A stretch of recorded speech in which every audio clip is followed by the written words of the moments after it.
নমস্কার বন্ধুরা, আমার আজকের রেসিপি ম্যাঙ্গো কেক। কেকটা অর্ধেকটা কেটে নিয়েছি, বাকি অর্ধেকটা আপনাদেরকে কেটে দেখাচ্ছি। দেখুন কত সুন্দর হয়েছে, একটুও জ্বলে যায়নি, আর এই কেকের রঙটাও খুব সুন্দর হয়েছে। এবার কেটে দেখাচ্ছি। কেক কাটবার জন্য একটু বড় চাকু হলে কেকটা খুব সুন্দরভাবে কাটা যায়। যাই হোক, আমি এটা দিয়েই কেটে দেখাচ্ছি। দেখুন কত সুন্দর হয়েছে, জালিদার আর একদমই সফট। এবার দেখে নিন রেসিপিটা। প্রথমে এখানে 1 বাটি সুজি নিয়েছি, আর এখানে 2টো আম ধুয়ে নিয়েছি।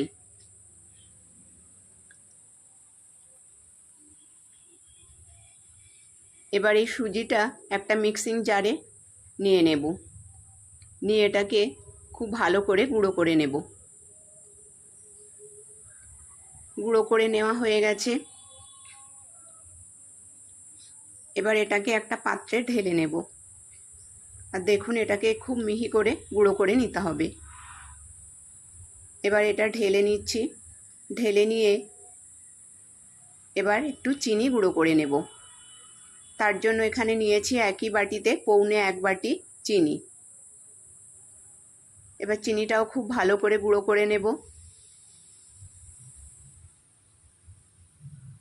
চিনি গুঁড়ো করে নিয়েছি। এবার চিনিটা এই সুজির মধ্যে মিশিয়ে নেব।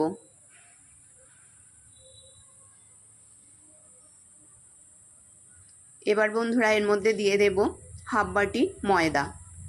ময়দাটা একটু চেলে দেব। আমি এখানে ছোট একটা স্ট্রেনারে বা ছাঁকনিতে চেলে দিচ্ছি।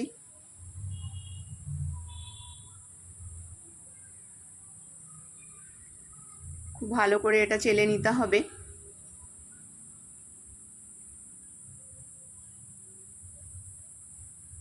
সবটা চেলে নেওয়া হয়ে গেছে। এবার এর মধ্যে দিয়ে দিচ্ছি 1/2 বাটি উষ্ণ দুধ। আমি গরুর দুধ আগে থেকে খুব ভালো করে জাল করে নিয়েছি, আর এটা অল্প অল্প গরম আছে। এই দুধটা দিয়ে এটাকে একটু মিশিয়ে নেব। এর মধ্যে যে চিনির গুঁড়ো দিয়েছি, এই দুধ দেওয়ার ফলে চিনিটা গলে যাবে, আর সুজিটাও একটু ফুলে উঠবে। মোটামুটি একটু মিশিয়ে নেব। দেখুন বন্ধুরা, আরও অল্প একটু দুধ দিয়ে দেব। আরও 1/2 বাটি দুধ নিয়েছি, তার থেকে অর্ধেকটা পরিমাণ দুধ এর মধ্যে দিয়ে দিলাম। দিয়ে আবারও একটু মিশিয়ে নিয়ে এটাকে ঢেকে রেখে দেব। চিনিটা গললে এটা আরও একটু নরম হয়ে যাবে, আর সুজিটাও একটু ফুলে উঠবে। মোটামুটি এইভাবে মিশিয়ে নিয়েছি। এবার এটাকে ঢেকে একটু সরিয়ে রেখে আম দুটো কেটে নেব।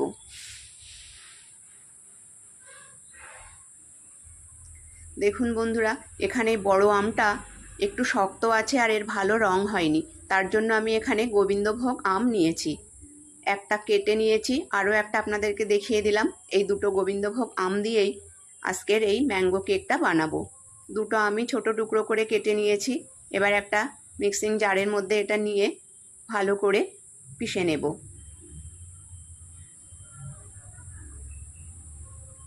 আমটা পেষা হয়ে গেছে। দেখুন এটা খুব সুন্দর করে পিষে নিয়েছি। এবার এই আমটা এর মধ্যে দিয়ে দেব।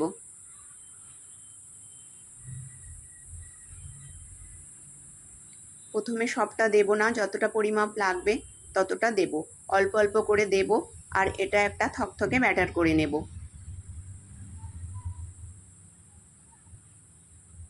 আমি আমটা পরে মেশাচ্ছি, আপনারা চাইলে আমটা আগেও মেশাতে পারেন।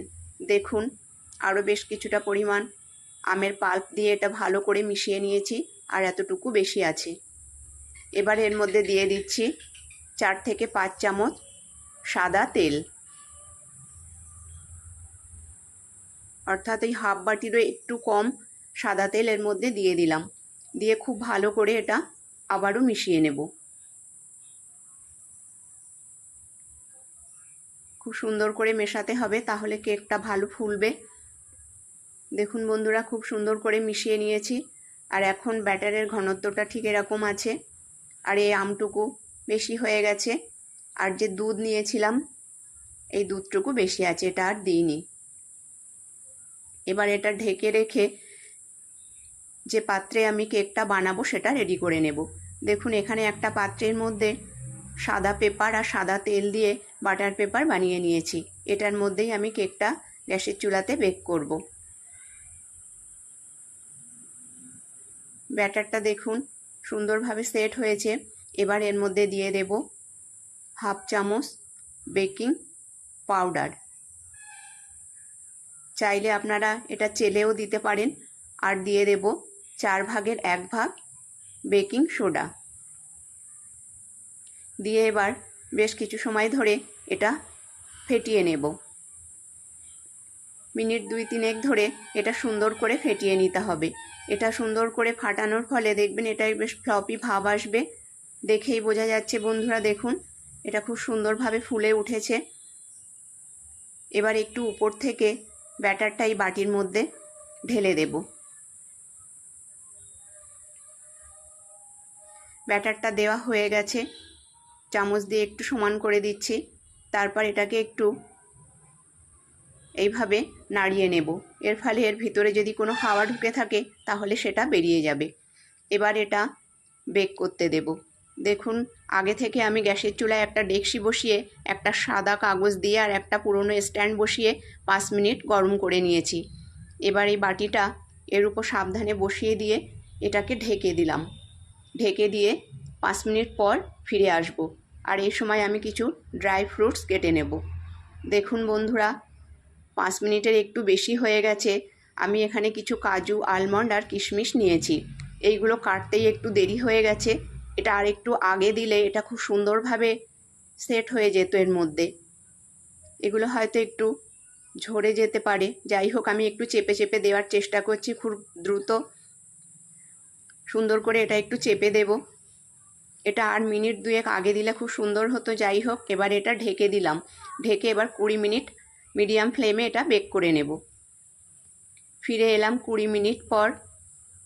দেখুন বন্ধুরা, কেকটা কত সুন্দর ফুলে উঠেছে। আর যে ড্রাই ফ্রুটগুলো দিয়েছিলাম এগুলো খুব সুন্দরভাবে সেট হয়ে গেছে। এবার একটু দেখে নেব। একটা কাঠি দিয়ে দেখে নিচ্ছি। দেখুন বন্ধুরা, কেকটা খুব সুন্দর হয়ে গেছে। কাঠির গায়ে কিন্তু একটুও লেগে নেই। এবার এটা নামিয়ে ঠান্ডা করে নেব। দেখুন কেকটা ঠান্ডা হয়ে গেছে। আর পুরো 25 মিনিট লেগেছে কেকটা বেক করতে। আর এটা কত সুন্দর হয়েছে। এবার এটা এই বাটি থেকে নামিয়ে নেব। খুব সহজেই উঠে আসছে দেখুন। নামিয়ে এর গায়ে যে কাগজ দিয়েছে এই কাগজটা ভালো করে ছাড়িয়ে নেব। দেখুন খুব সুন্দর করে ছাড়িয়ে নিয়েছি কাগজটার। কেকটা কত সুন্দর হয়েছে দেখুন, খুব সুন্দর হয়েছে। আর কেকের রঙটাও খুব সুন্দর হয়েছে। আর এটা গোবিন্দভোগ আম দিয়ে বানানো, তার জন্য খুব সুন্দর একটা গন্ধ আসছে। এবার একটু কেটে দেখাচ্ছি আপনাদেরকে। বন্ধুরা, কেক কাটবার সময় একটু বড় চাকু ব্যবহার করলে কেকটা খুব সুন্দরভাবে কাটা যায়। যাই হোক, আমার কাছে এই চাকু আছে, আমি এটা দিয়ে কেটে দেখাচ্ছি। দেখুন কত সুন্দর স্পঞ্জি হয়েছে। এইভাবে কেকটা কেটে নেব। আর এটা খেতে খুব সুন্দর হয় বন্ধুরা। আপনারা অন্য আম দিয়েও বানাতে পারেন। আমি এখানে গোবিন্দভোগ আম দিয়েই বানিয়েছি।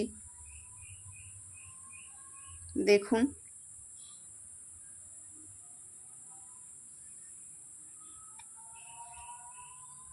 কত সুন্দর হয়েছে আর জালিদার হয়েছে। বন্ধুরা, আমার আজকের এই রেসিপিটা যদি আপনাদের ভালো লেগে থাকে তাহলে লাইক, শেয়ার এবং চ্যানেলটাকে সাবস্ক্রাইব করে পাশে থাকবেন। ধন্যবাদ।